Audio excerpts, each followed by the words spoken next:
कहना है टूटे हुए दिल वालों के लिए कि जिनका भी दिल टूटा है, शायद इनका भी दिल टूटा है इनकी मेहरारू के लिए। तो एक ही लाइन कि उनके लिए ये संदेश है।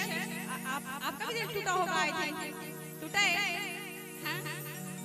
दिल तो टूटा होगा पक्का, है ना? ऐसा कोई इंसान नहीं है जिनका दिल ना टूटा हो, जिसने प्यार ना किया हो।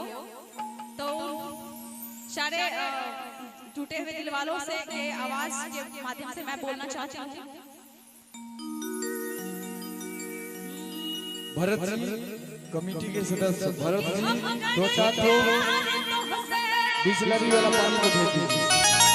बिस्लरी वाला पानी 5 तो लाइए राजा, बोतल बिस्लरी का एक लाइन कि हम करी प्यार तो है तू तो सजा देलू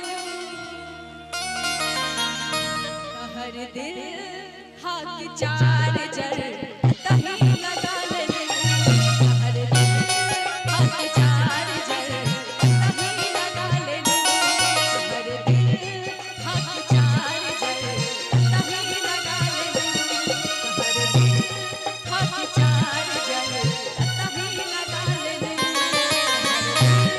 हाथ चार जर तही लगा ले।